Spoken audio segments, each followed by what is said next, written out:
yimusa amabeere agagwa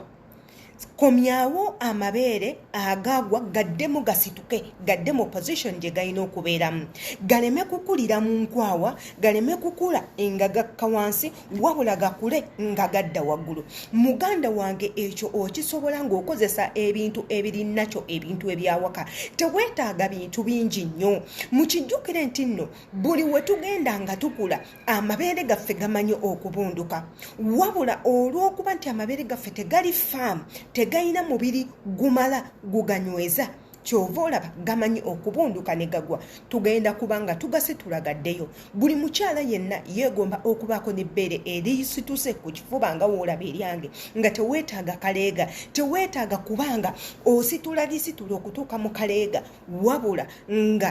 liri lyokka nga olikoze lyokka ng'okozesa ebintu byawaka teweetaaga budde bungi weetaaga just eddakiika 33 ng'okola ekintu kineeno okulaba nti nno amabeere go gaddawo nga we gaali Hello Farm amanya yenze Sheila Adita atanaba kubanga osubscribinga ku YouTube channel yaffe n'ekigambo subscribe weekiryawo kikonemu akadde akali waggulu tokeerabira kakonemu bajja kuba bakuwa message bwe tuteekayo video empya jjukira video ze tuteekayo tezeesisittaza omuntu yenna asobola okuziraba oba mwana muto oba muntu mukulu yenna asobola okuziraba kubanga tezeesisittaza jangu oyige nange mwana muwala Sheila Adita olunaku olwaleero tugenda kuddamu mu procedures zaffe batya bwe tusobola okufaaminga amabeere gaddewo gagume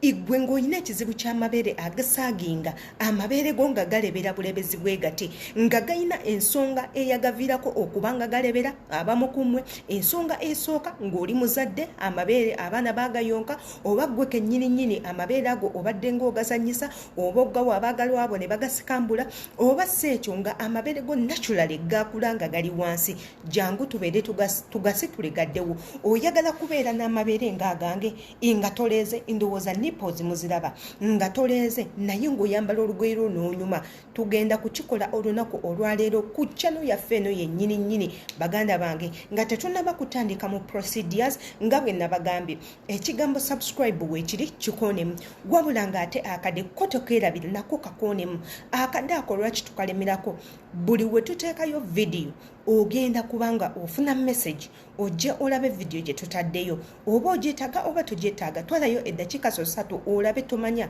mu kulabako oyinza okutaasaamu omuntu omulala ebintu bye tugenda okukozesa ebintu bingi nnyo ebisobola okusitula amabeere naye ffe leero katukozese enkola ennyangu tukozese vazirini yekka naye nga waliyo ebintu ebirala byosobola okutabula ng'amagi osobola okugatabula osobola okukozesa ekigaji osobola okukozesa olive oil osobola okukozesa baking soda n'ebintu ebirala byonna naye nze njagala tukozese vazirini oba woba nga tolina vazirini osobola okukozesa coconut oil ono asobola okukolera bulungi kazigo kalungi nnyo n'okakwata n'oba ng'okakozesa katutandike ne procedure esooka gwe muganda wange ayina vazirini ono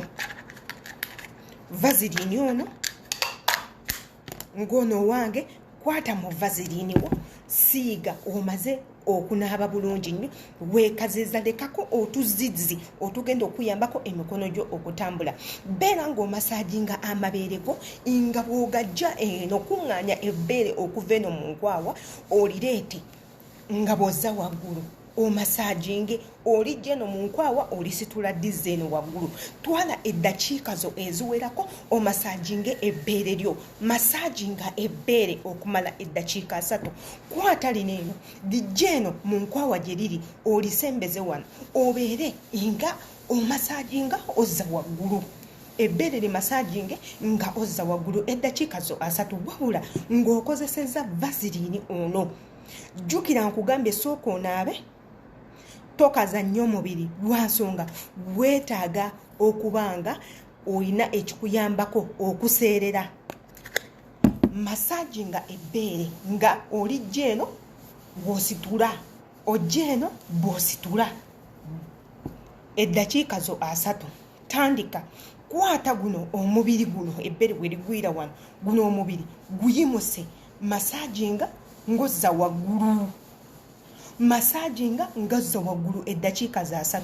era kyekimu kwata waneeno ebbeere we ligendera okwate nga omasajinga odda waggulu. Ekintu ekyo gyenkugambye, procedure eno gyenkugambye gikole buli lunaku okumala omwezi gumu. Ojja kulaba nga toza mu kwetaaga kaleega konna, ogenda kulaba ebbeere lyo nga lisituse ewatali nsonga yonna. Wabula nga ate n'obuleega obutali necessary temubwambala, obuleega nga obulimu obuuma wansi. Buli wooteekayo akaleega kalimu akuuma kayamba ebbeere okubunduka. Mufuneyo obuleega obubayambako. Waliyo stickers z'amabeere osobola ogiteeka wano n'obanga ogisiba wano ebbeere ne libeera nga libeera mu bbanga. Amannya yenze Sheila Adita, ate naba kubanga osubscribinga ku YouTube channel yaffe, jangu obeere nga osubscribinga, olikinge, okommentinge. Imbagala nnyo. Bye.